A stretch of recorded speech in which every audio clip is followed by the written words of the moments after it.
Miranda Devine. Just what were you thinking, John? What was John Brogden thinking last Friday night? Bob Carr's resignation had just handed the New South Wales opposition leader the greatest gift of his career. But instead of capitalising on this stroke of luck, J-Bro let his hair down in rather exuberant style in front of a room full of journalists. Miranda Devine's column 4 weeks ago was the first to hint that John Brogden was in trouble. She gave no detail of what was said or done, but warned it wasn't wise for an aspiring premier to let down his guard over a lemon-studded Corona or 3. Especially not when his political enemies are circling and the media are willing to be fed. Hello and welcome to Media Watch. I'm Liz Jackson. In a week in which the public has turned on the media in New South Wales. A few emails here. Hi, John. I wish to say how disgusted I am with the events that led to John Brogden's current situation. I think the media should hang their heads in shame for the disgraceful way they've reported and distorted the whole issue. I mean, the moral of the story is don't trust a journalist if you're going to fraternise with them. They always are out to get you. It was not till 3 weeks after Miranda's column that details of Brogden's behaviour in a Sydney bar emerged in rival paper The Sunday Telegraph. There'd been a reluctance to publish what some journalists wrote off as drunken indiscretions, but Glenn Milne pushed for the story to run. Whispering campaign. Rumours shake up Brogden's leadership. By political editor Glenn Milne. During the evening function, Mr Brogden told an offensive joke about another politician's spouse. It is also alleged he grabbed one female guest's bottom and made suggestive comments to another. John Brogden had denied or declined to comment on the rumours, but that night finally admitted they were true. The next morning, qualms were cast aside. Everybody jumped on the story. The telly ran it like this. Brogden, my racist disgrace. And the Sydney Morning Herald had this. My foolish boozy night, Brogden tells. John Brogden's future as state opposition leader is under a cloud after he was forced to apologise for an alcohol-fuelled night during which he pinched one journalist's bottom, propositioned another, and referred to Bob Carr's wife as a mail-order bride. By 11 a.m, Brogden had resigned. The sexual sleaze was a problem. The racist slur on the former Premier's wife was beyond the pale. I acted dishonourably, and now is the time to act honourably. To this point, we have no major issue with the way the story was covered, especially as Glenn Milne revealed the political context in which he'd been given the break. Well, I think there was a view federally amongst the Liberal Party that John Brogden was not making any impact. His leadership was therefore at a tipping point, and that the surfacing of this particular story might tip the balance, which I think obviously today it has. And it was handed to you by a senior Liberal Party member? Well, no, I don't think deliberately. I think, in a sense, it was one of those conversations that journalists have with people sometimes where you say, well, what do you think about this? And they say, well, have you heard about that? Well, deliberately or not, there was lots more whispering of, have you heard about that, to come. The night after Brogden resigned, a Channel 9 cameraman was on his way back home when he happened on this. An ambulance taking Brogden away after an apparent suicide bid. Surely it was all going into the background. Was there anything else that he had to face, had to fear? Well, I think that after the revelations on the weekend about the incident earlier this month at a function in the Sydney hotel, perhaps there was in the back of John Brogden's mind that if there was anything else, any other dirt that could be dredged up, would it be made public? Now there are some rumours around that perhaps that could be exposed. Whether that actually does eventuate, let's wait to see in the morning's press. This was the next morning's press. The front page of the Daily Telegraph's first edition. Brogden's sordid past. Disgraced Liberal leader damned by secret shame file. Exclusive. By Luke McElveen. John Brogden was forced to quit the New South Wales Liberal leadership because a raft of fresh allegations of sexual misconduct was set to destroy his career.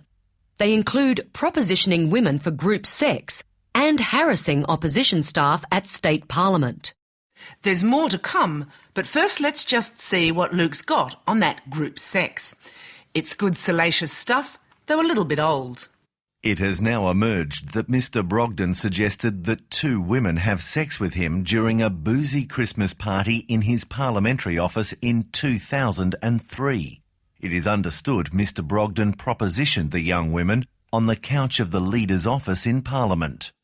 Luke doesn't name the women, but tells us they were a TV and a radio journalist. He even has a quote from one.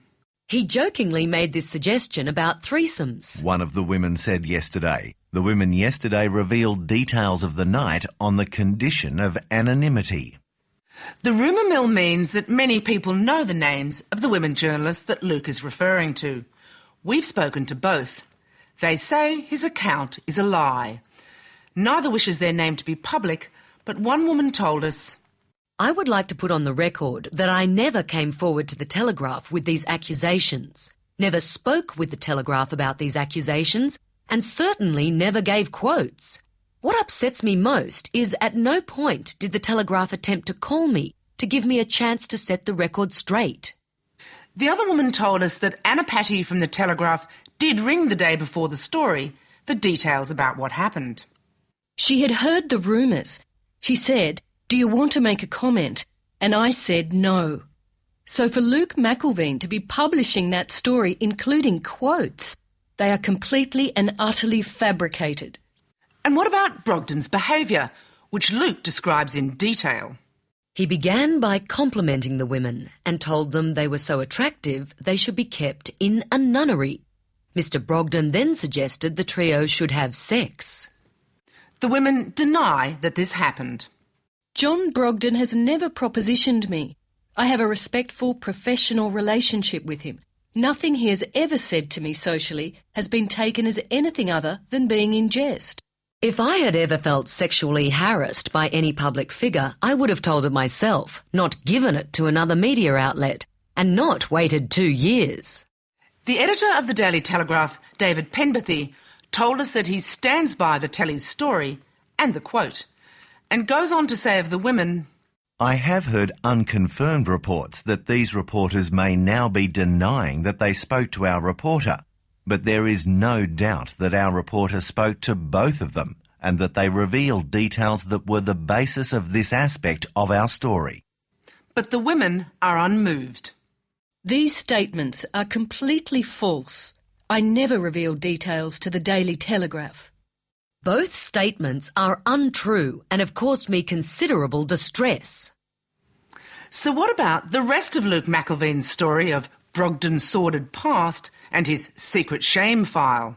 In another case, Lucy Brogden's father, former Liberal Party State Treasurer Frank Hook, advised Mr Brogden to move then 25-year-old Suzanne Tulloch out of his office in 1999 because colleagues had begun to speculate about their relationship. The Daily Telegraph devoted more than a quarter of the article to this case from 5 years ago. They even ran a photo of Suzanne. But as the article tells us, Suzanne says nothing happened. It was just a man and a woman working together, and we had a very good friendship. I would not go near a married man if my life depended on it. The telly doesn't quote any other source contradicting Suzanne, so why is her case in this shame file article at all? David Penberthy told Media Watch, by publishing her account, we were able to clear her name of rumours that had strong currency in Macquarie Street. We're sure that Suzanne is grateful. Without the telly's help, her neighbours would never have known her name had been cleared of smutty rumours of which they'd never heard. And for the record, Lucy Brogden's father denies that he asked for Suzanne to be moved. Did anyone from the telly speak with him before the story was published? No. Now we're down to scraping the bottom of the shame file. Let's see what's left. We couldn't find the unnamed fashion industry worker who is said to have told friends she was romantically involved with Mr Brogden. But nor, it appears, could the telly. We asked if they'd ever spoken with her, and they said no. They went on to say, however, this information was provided by a source within the Liberal Party and corroborated by 2 other sources. It's interesting that the telly says the same about general rumours in relation to John Brogden staffers.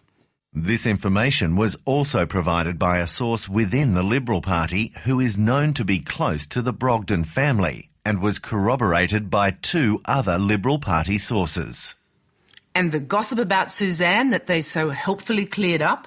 Was initially provided to us by a source within the Liberal Party.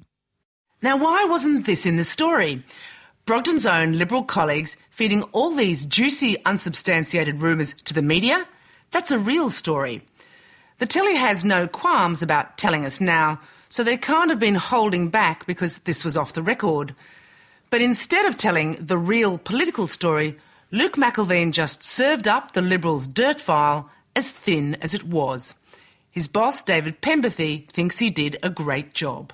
Luke McIlveen, under whose byline the story appeared, is a fine reporter, and his story was legitimate and accurate.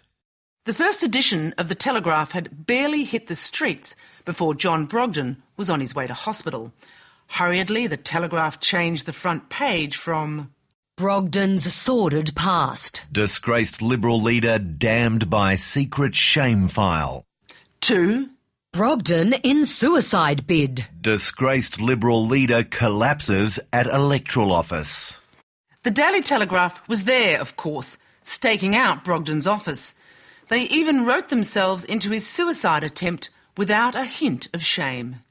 Declining to respond to the latest allegations that he had harassed other women, he had rushed into his office at the rear of the building, locked the door and refused to emerge.